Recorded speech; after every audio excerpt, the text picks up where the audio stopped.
This is The Nose. Yes, pandemic or no pandemic, there's still a Nose, a weekly cultural roundtable. We get some of our friends together to talk about the latest in culture. And today we're going to be talking about the movie Onward, which is a new Disney Pixar release about elves. What else? But I think the elves are very realistically depicted here, too. Anyway, we'll get to that. We should say, for the first time that I can remember, we're also going to have a couple of kids come on and talk about that particular kids movie. And then, not so much for the kids, Tiger King, which is just chewing up Netflix right now. It is somebody called it a John Irving novel, except that it's real. And that's as good a place to leave it for now. But a lot to say about that series, which seems to be tailor-made for people in their bunkers looking for something to pass the time. All right, so let me introduce the panel. Let me tell you a little bit more about what's happening here, which is that I'm in my house, as usual. This is now our second full week of doing things this way. Kat Pastor is in the studio making that whole thing happen. Jonathan McNichol produced this episode. He's at home. And then everybody else, well, actually one person I think is maybe not at home, but Carolyn Payne is at home. She's an actress, comedian, dancer, founder, director, choreographer of Kinetic Dance, and organizer of exciting neighborhood events. Tracy Wu Fastenberg is a development officer at Connecticut Children's. It just says Connecticut Children's. That can't possibly be right. Connecticut Children's what, Tracy Wu Fastenberg? It was rebranded. It used to be Connecticut Children's Medical Center. Now it is just Connecticut Children's. It's really Connecticut Children's? I missed that rebrand. All right. Yeah. So I think you're going to spend the rest of your life, people go, yeah, Connecticut Children's what, though? Anyway.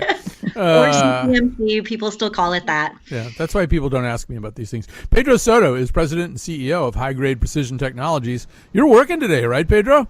I am chatting from my office right now.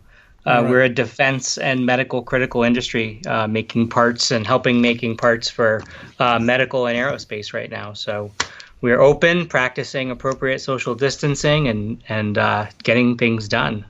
I feel unpatriotic making you talk about some trashy Netflix series when you probably should be saving the nation. But that's all right. The break is much appreciated.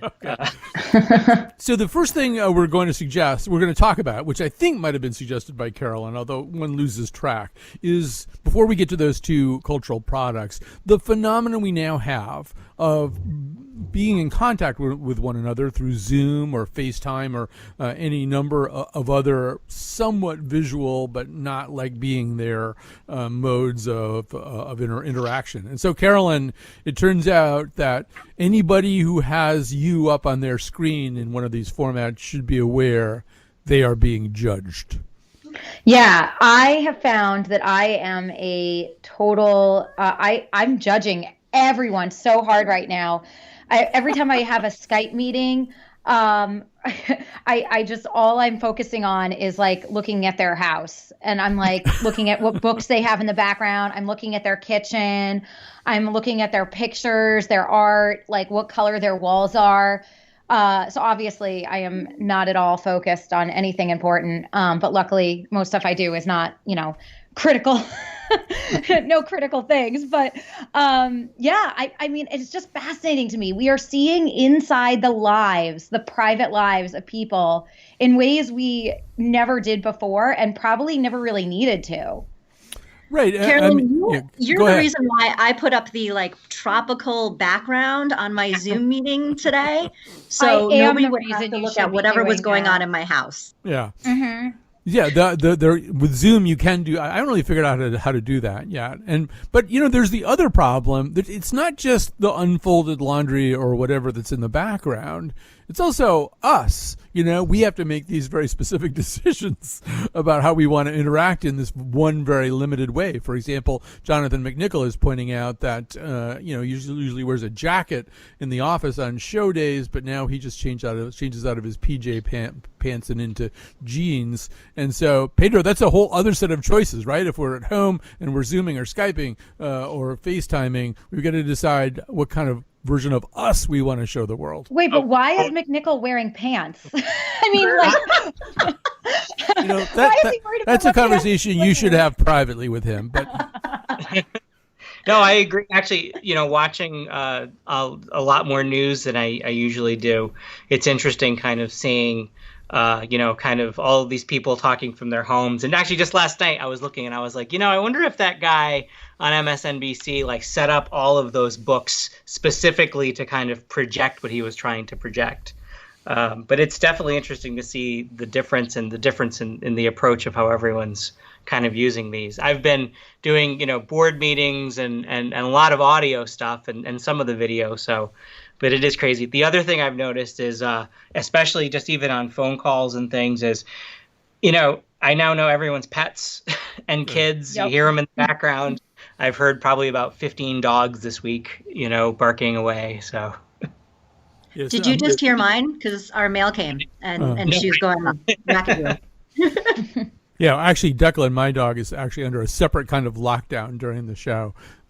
He really wants to be in here, too, and he's not happy about it, but he would be scanning the horizon for interlopers and strangers. So, there you go. That's Tracy's dog. That's Tullamore do. All right. So we should segue a little bit maybe from here over to, but I mean, I do think, first of all, that all of the preceding is true. I heard a pretty interesting conversation today between Noah Feldman and Laurie Santos of Yale, who teaches the famous happiness course there on his podcast, Deep Background. And she talked a little bit about how you can use some of these media in very specific ways that don't replace normal face-to-face contact, but aren't maybe quite as weird. So I would recommend that. Like she even got together with some of her friends on one of them, I forget which one, to do a spa evening where, one person was putting on a facial mask or whatever, and somebody else is doing her nails or whatever. So not something that I would necessarily do, but it sounded fun. All right, so time to talk about Onward. Onward was going to be released to theaters. Instead, it was released for digital download, and it's going to be, I believe, on Disney Plus on April 3rd. And we have all watched it. It's the story of elves who are living in a world that has lost all of its magic and resembles our world very closely. It's two brothers, Barley Lightfoot and Ian Lightfoot. Ian is played by Tom Holland. You know him as Spider-Man. Barley is played by Chris Pratt. You know him as just about every franchise movie that there is these days. And their mom is played by Julia Louis-Dreyfus. She is Laurel Lightfoot. We're going to have all of them talking here. Here's a little clip from Onward. What do you mean it's from Dad? I don't know. Mom said it was for both of us. What is it? He just said to give you this when you were both over 16. I have no idea what it is.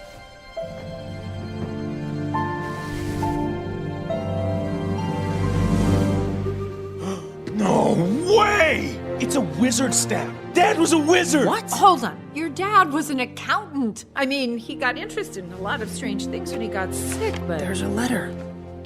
Dear Ian and Barley, long ago, the world was full of wonder. It was adventurous, exciting, and best of all, there was magic. And that magic helped all in need. But it wasn't easy to master, and so the world found a simpler way to get by.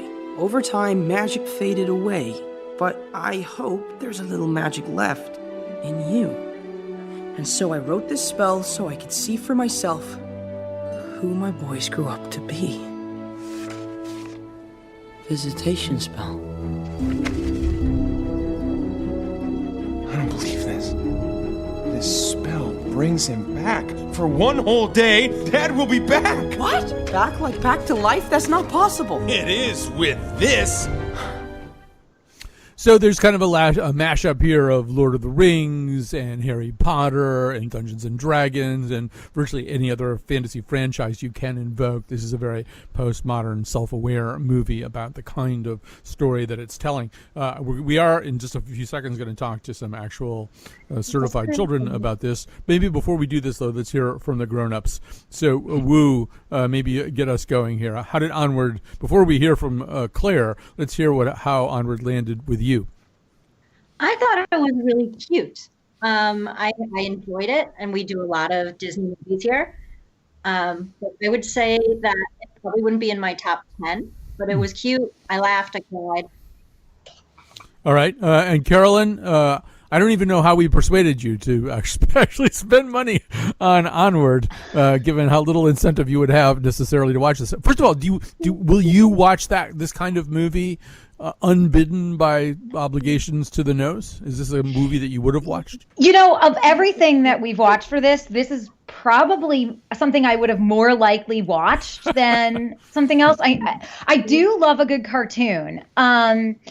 So I mean, I specifically love like the Disney Pixar's like Monsters Inc. and Zootopia because of that altered reality that they create in such detail, like a world inhabited by monsters, like, done through their eyes and their interests and their style, and like that animal world in Zootopia. And for me, that was kind of the best part of this movie, were like just all the little details, every little sign in the background, and just how they took our world and put it into this world.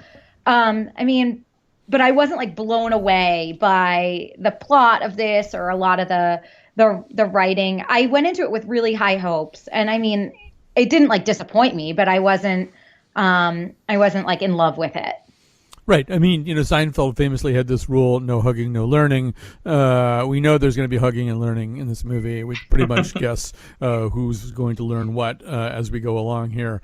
There aren't too many surprises that way. But Pedro, you're a sci-fi and fantasy fan, maybe more than the other two panelists. And I do think one of the things that this gets at in an interesting way, it's kind of similar to the Justin Long character in Galaxy Quest. What if it's real? What if all of this boring stuff that I have to live with every single day is the fakery and the stuff that I love, the fantasy-driven stuff that I really love? What if that's the real thing? And it's the secret hope of a lot of people, I think. And so I don't know. How did that? Do you think they sort of got at that in an interesting way, anyway? Yeah, I think they got close. Actually, if they had made it more separate, that magic was a lot long ago and it was really just a myth, I think that would have worked better.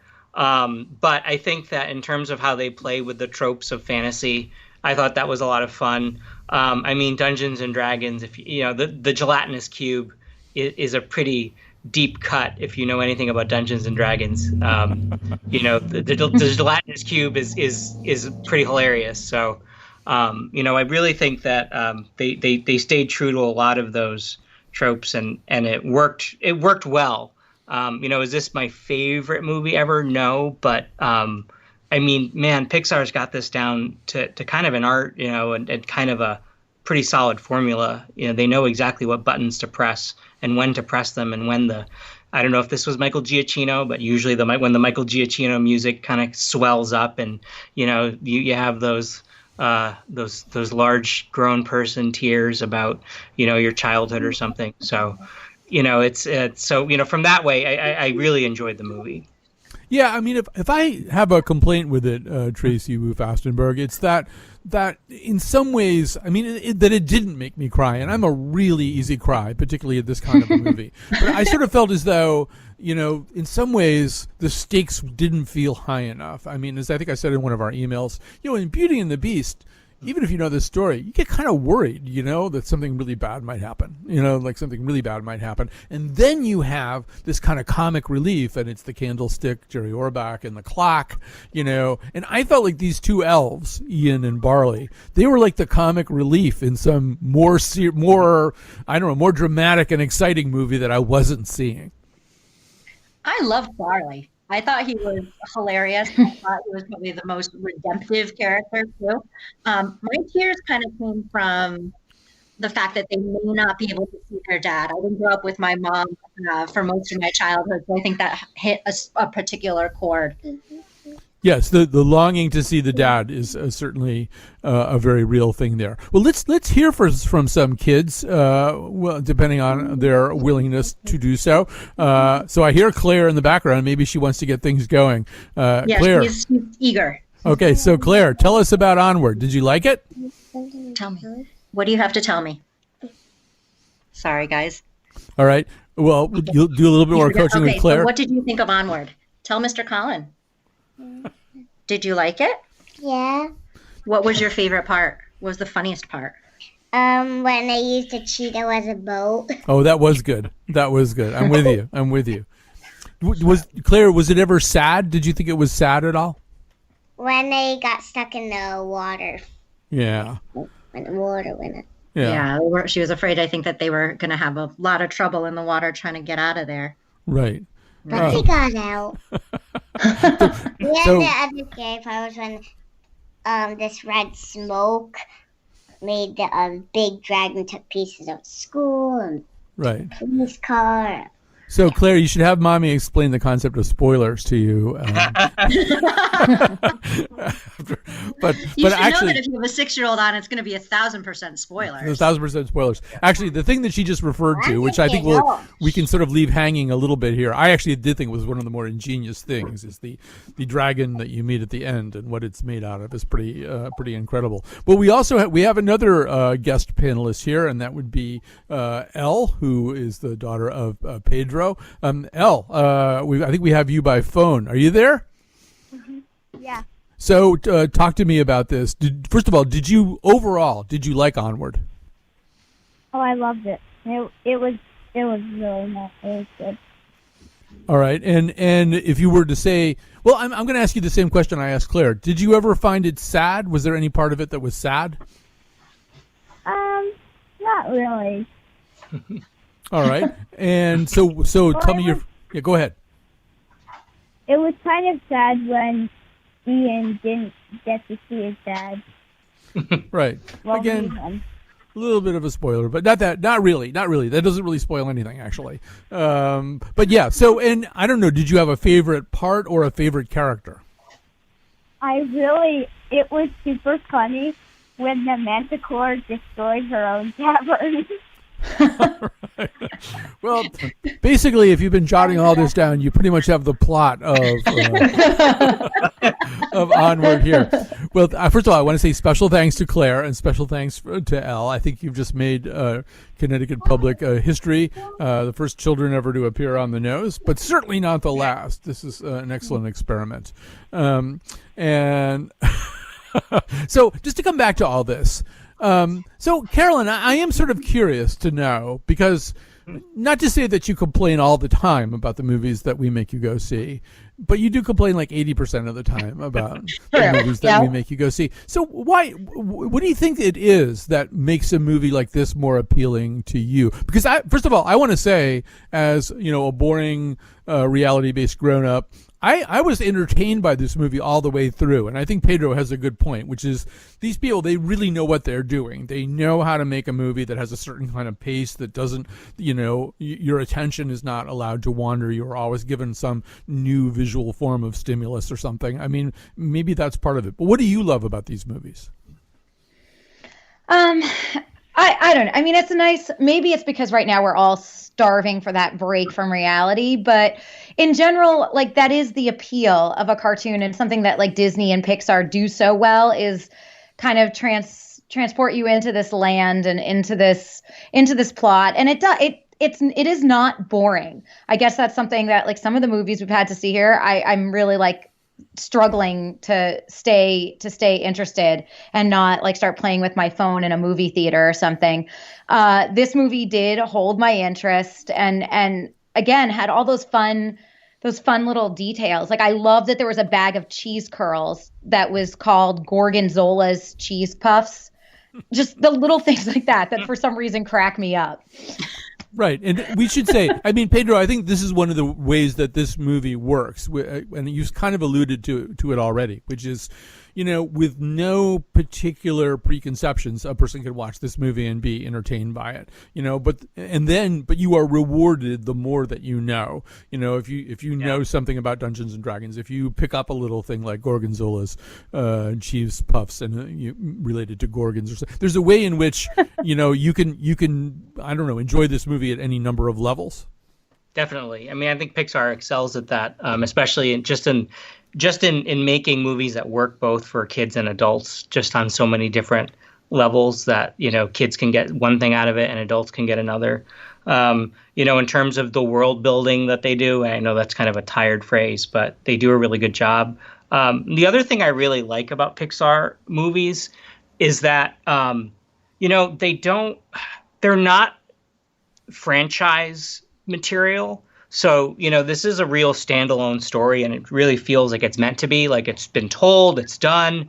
I don't think we're going to see an Onward 2 or Onward 3. And I really like that Pixar does that, because I love the Marvel movies. I love, sci-fi and fantasy. But, nowadays, so many movies are the first movie is 70% build up to create the next two. And so, it's just a different type of storytelling. And this feels like a nice solid beginning, middle, and end, and we're done and seen. And, I don't need to come back to this world, but I'm glad it exists. All right. So when Onward 4 is on, we're going to have Pedro back on as a guest Yes. and make him repudiate everything that he just said. But for now, we're going to this is kind of a through line, a Papulian through line to the next segment. One of the names we haven't mentioned is that of Olivia Spencer, the tremendous actress who voices this manticore, an actual monster, a chimera who is running a restaurant that's sort of a Chuck E. Cheese kind of place, that's a birthday party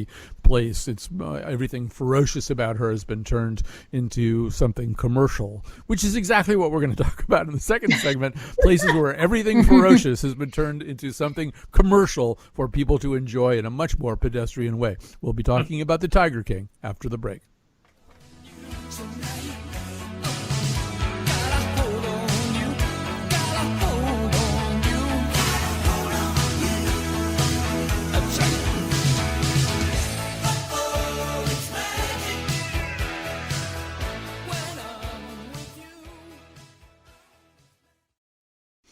All right, so we are back. We are about to discuss The Tiger King, which is the story of maybe a world that most of us didn't know too much about. It's the world of exotic big cat exhibition spaces, you might say, but much seedier than that. And the world people who populate that world, and not all of whom insist on having 32 teeth. So just to begin, we are going to hear a little montage from episode 1. Take it away, Kat.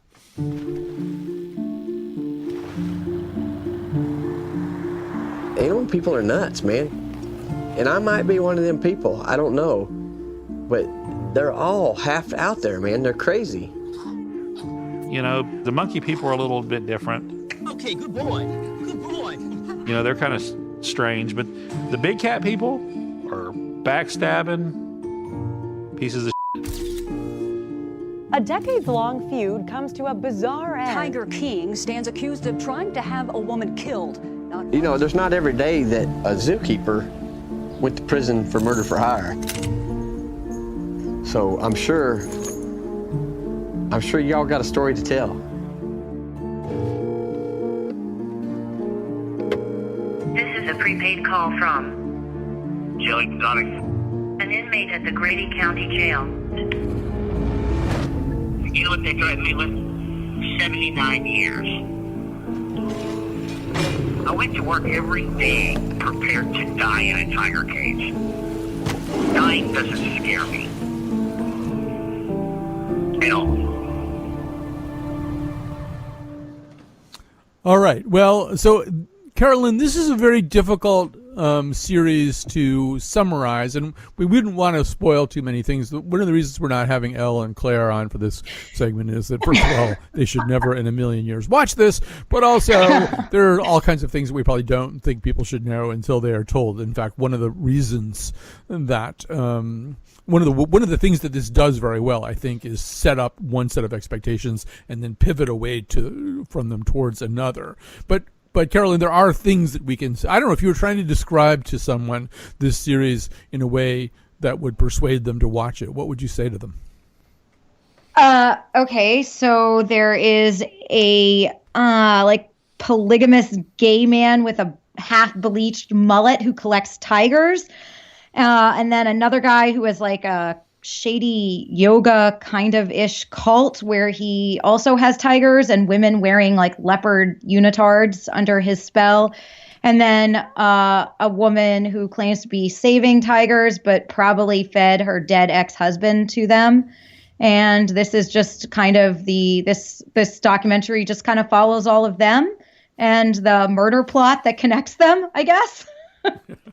All right, so if that sounds like fun to you, but the thing is, I was trying to figure out. I mean, that's Tiger King, and really, it's Netflix gift to a broken world right now.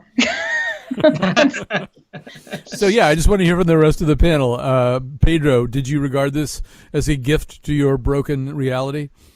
Oh, totally. I mean, I started watching the first episode, and just these people I just couldn't believe that they were like real and that they existed, and then you just get to the end of the first episode and you're just like, what? And then you get to the end of the second and you're just like, and then you get to the end of the third and you're like, come on. I mean, it's just, the whole story that's laid out, and I know it's from a documentarian's eye and it's sort of edited to kind of deliver this, but wow. Yeah, it's just, it is such a perfect escape from reality right now. Yeah. So Tracy Fastenberg, how about you? So when this came up as a topic for this Friday, I sort of sat there going, I'm not going to get through 7 episodes of this. And Carolyn said, it's what you need, it's what you wanted and never wanted. I watched all 7 episodes, like very quickly, because it was something that I never knew I wanted, probably needed, but absolutely needed. There's not one person there that I'm like, really, I want to be friends with you. I would love you in my life, but you just can't stop watching because it is. I know it probably wasn't timed for the current situation in the world, but really the cosmos could not have aligned more perfectly. Well, my God. So go ahead. We actually spread out watching it. I mean, it would have been such an easy binge, but we got like 3 episodes in and we decided we wanted to like savor this slowly over a multi-night event.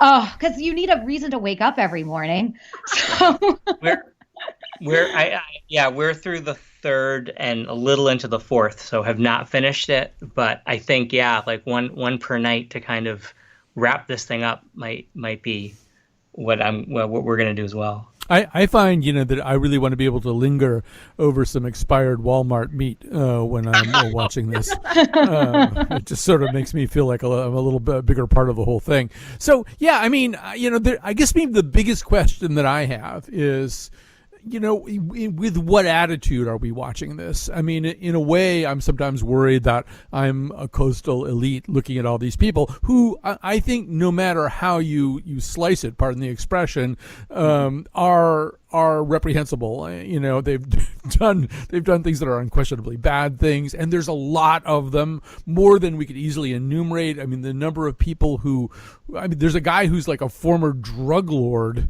who seems like one of the more well-balanced and acceptable people. I might want to be friends with him. He did seem really interesting and seemed to have his stuff together by now. But on the other hand, I'm thinking, a little bit of this is sort of Donald Trump's America. A lot of the other people are waiting to get their $1,200 checks in the mail. I mean, a lot of these people are really poor. The people who work there, they're not paid well. They live in squalid conditions. In some ways, I wasn't always comfortable with how, with snickering at all this. Peter, does that make any sense to you?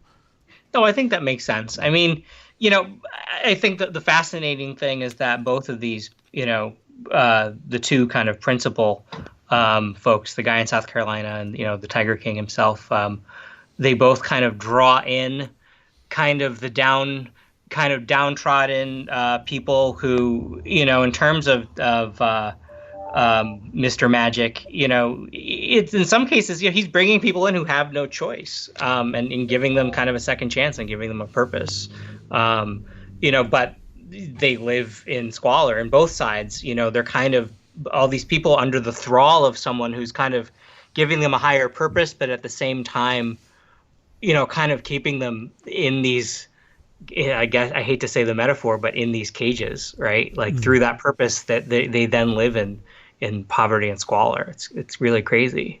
Well, yeah, and Tracy, one of the things that I kept thinking is, so the primary characters here, the Joe Exotic, who we'll say a little bit more about in just a second, and Carol Baskin, who is his rival, and Doc Antle, is that his name? Who's the one running the more heterosexual polygamous cult, not the gay polygamous cult, and on and on and on.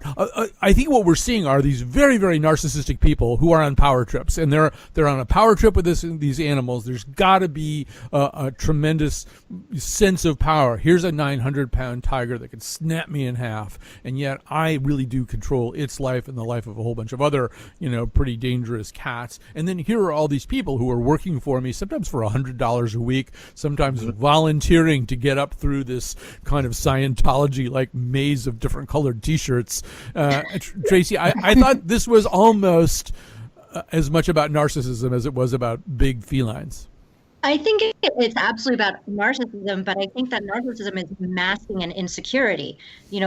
I think that it's going over the top in everything, going over the top in the big cats, in their demand of control and the way they organize things and what they demand of other people. It's really masking this terrible insecurity and loneliness in all of them. Yeah, I would agree, and maybe we would agree with that, especially about if there is a central character to the series, and I think I would argue there is.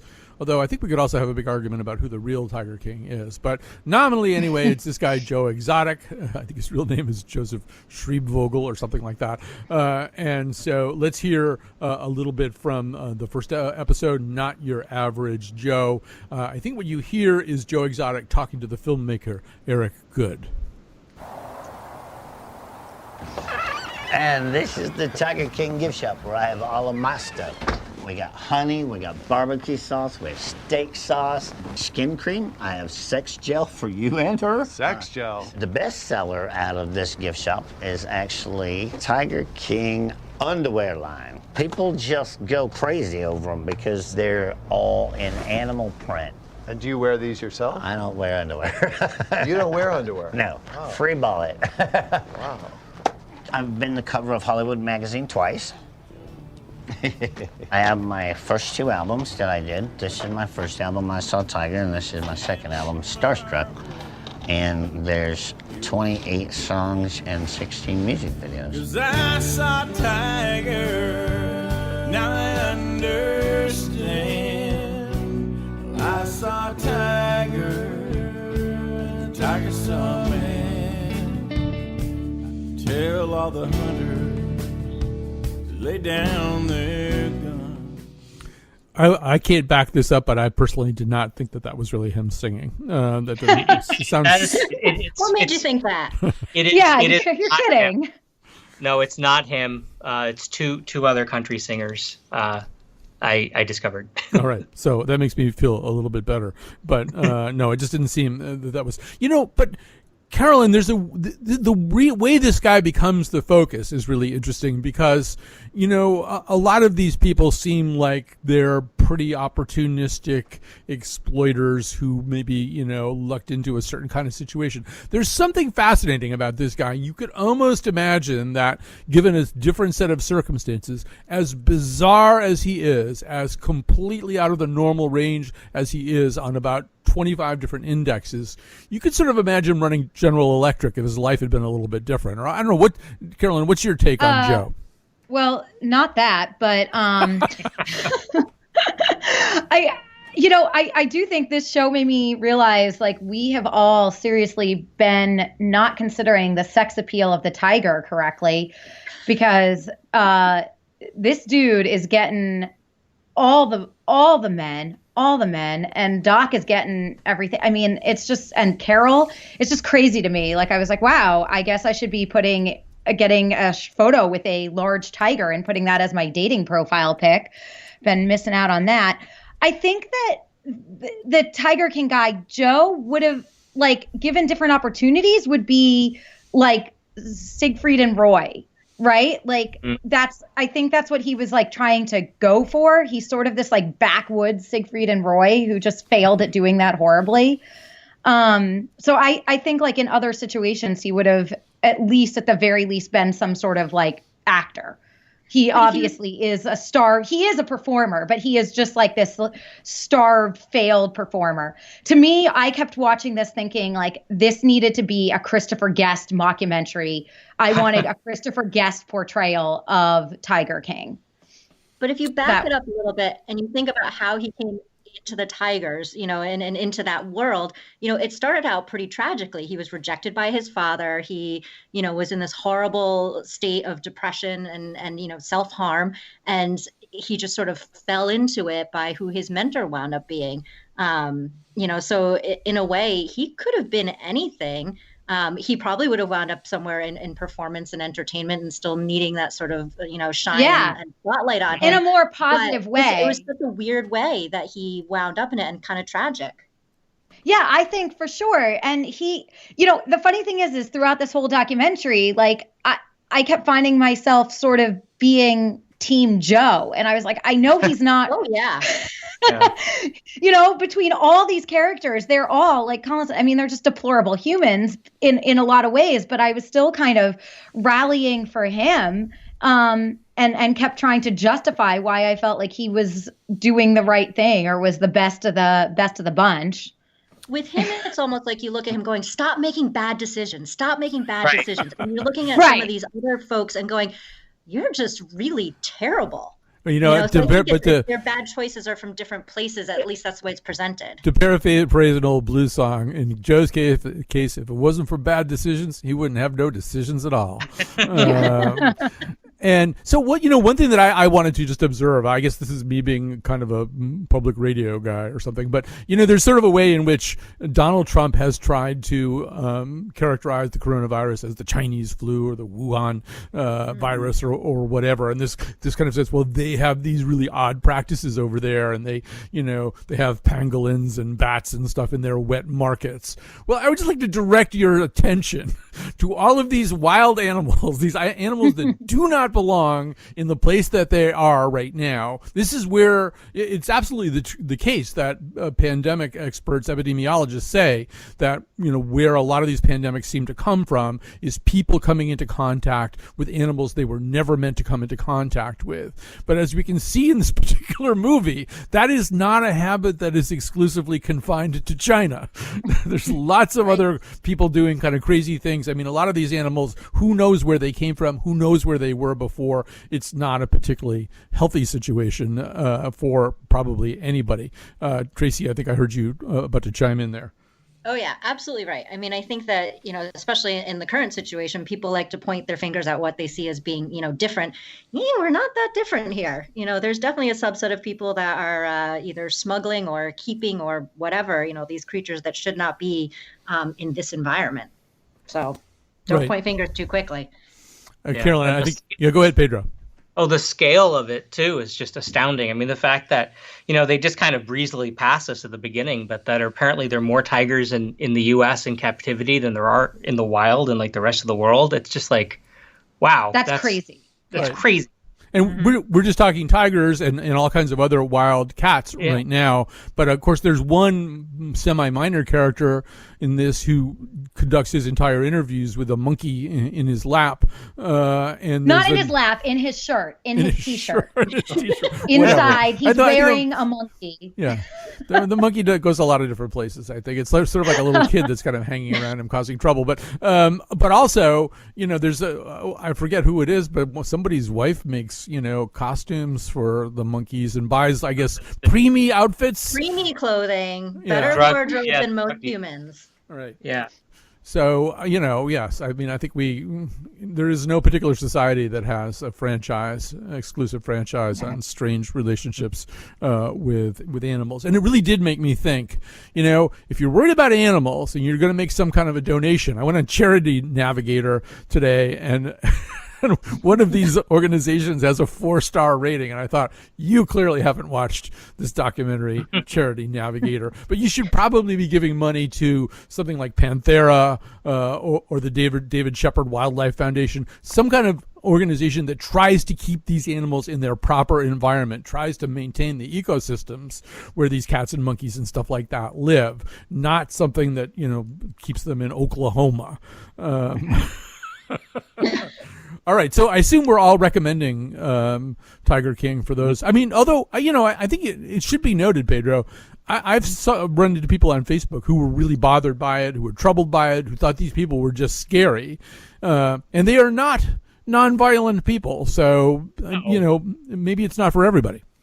I mean, it is extreme. I think that if you're sensitive to like animal rescue and things, I mean, these animals are in some cases in pretty rough environments, and so you feel bad for them. And it is, I mean, it's definitely not, it's definitely rated for it.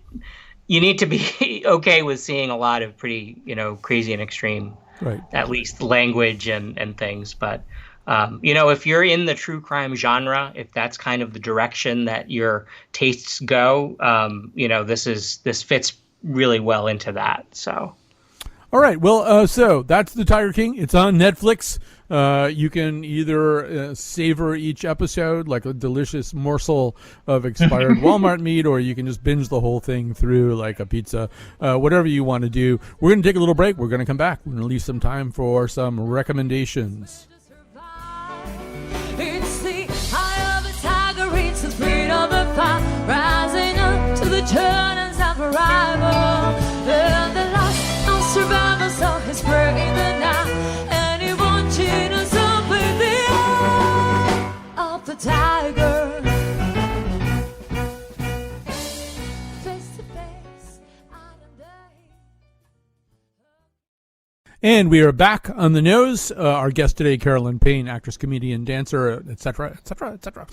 We can't list all of her accomplishments, although we're going to get into one of them in just a second here. Pedro Soto is president and CEO of High Grade Precision Technologies. He has to be at work today because he's still keeping America on the march. Tracy Wu Fastenberg is development officer at Connecticut Children's. See, I could do it now. I know how to do it. Before we go to the recommendations, I got to thank once again Kat Pastor. She is doing amazing things, keeping us on track here. Jonathan McNichol is the producer of this episode. Katie Tolarski and Tim Rasmussen are our big bosses, and behind the scenes, people like Joe Koss and Gene Amatruda are making this decentralized new experiment in radio actually work. So that's amazing. So we're going to do some recommendations, and Tracy, I'm going to have you go first because your recommendation will lead to a very, very quick discussion. So go ahead. So my first recommendation is you need to check out Carolyn's endeavor in the West End of doing Les Mis with her neighbors. And it is kind of the most amazing video you will ever see. It's linked on WNPR from March 24th too. But if you just need a good smile, a good laugh, and just to feel good, check it out. I just don't even know how she put it all together. Right. So let me just quickly re-summarize that because we're having some Skypey problems there. But so, yeah, one of the things that Carolyn did last weekend was to get her neighborhood in the West End to work together and sing a song, One Day More, from Les Mis. Very appropriate for all of us waiting for this thing to be over. So Carolyn, yeah, I as you know, I was all I could do not to get in my car and drive down and join the chorus. But I think at this time, that urge that you had and other people have had, it's like the people singing and playing their instruments from the balconies in Italy. Montrealers this week got together and tried to simultaneously sing a Leonard Cohen song. He's kind of the patron saint of Montreal. Carolyn, what you did, I think, was like a really important thing. I don't know if you've got anything you want to say about the experience of doing it. Well, thanks. Yeah. So, I mean, I just thought it would be something really fun. I kind of threw it out there on Facebook on our neighborhood group. And I was thrilled when people were just so enthusiastic about it and really got into it. People wore costumes, they had props, and they really went for it. It's a really hard song to sing, and people just went, it was beautiful. And then I edited it all together and put it out there because it made me happy to do it, and it made me happy when I sat down and watched it, and I'm loving hearing how happy it has made everyone who has seen it. And the cool thing for me was I got to know so many of my neighbors, and they're amazing people, and I think that this is a time where we really need to stick together while staying apart. So doing something like this was a really fun way for me as a performer to do. Right. So, One of your neighbors apparently owns an 18th century long coat that he just has available to put on, which is a kind of interesting thing. All right, I'm going to circle back around to you guys to get more endorsements, but Pedro, I'll go to you next. What have you got? My endorsement is for all of the legions of kids that are home. My endorsement is Science Mom. And Science Mom and Math Dad are a husband and wife who do live streaming of science and math for kids. The show is on Facebook, so facebook.com/The Science Mom. And Elle has been loving it.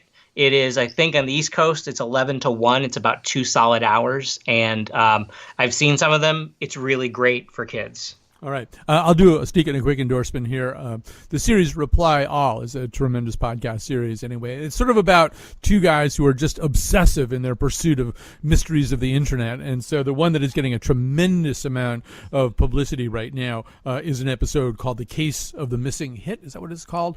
It's the story. Yeah, The Case of the Missing Hit. It's a story. They sort of a guy in L.A. who remembers a song from the late 90s. He remembers all the words. He remembers some of the orchestration, but there's no evidence that this song exists.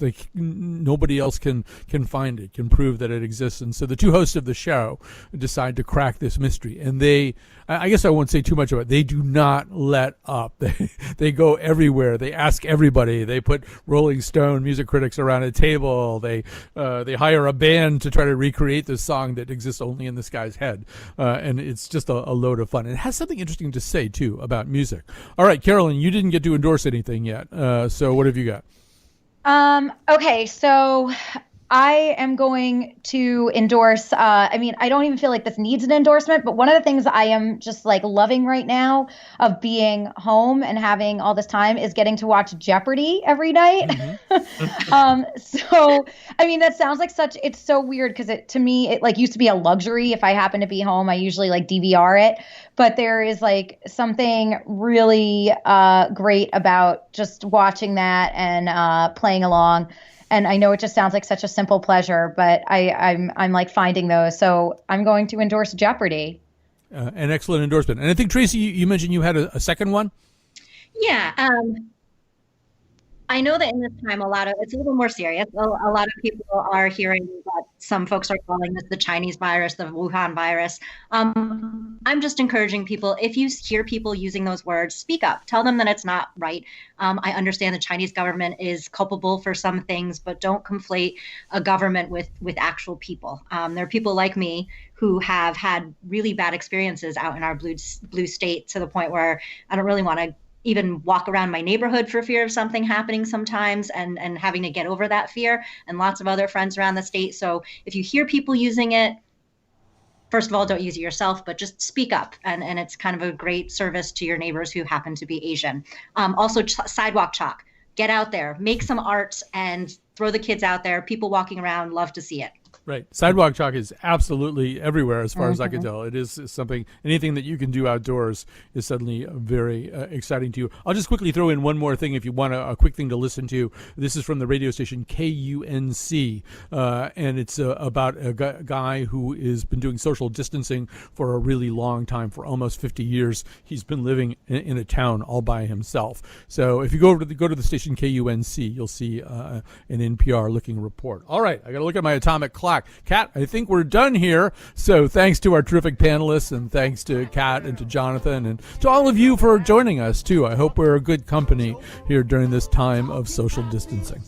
And talking about that, and talk about everything as a matter of fact. Oh, yeah. Talk about Torrington, Vernon, Danbury, Waterbury, Alderberry, Woodbury, hitting on New Britain, Vernon, I already said that one. Avon, Farmington, yeah.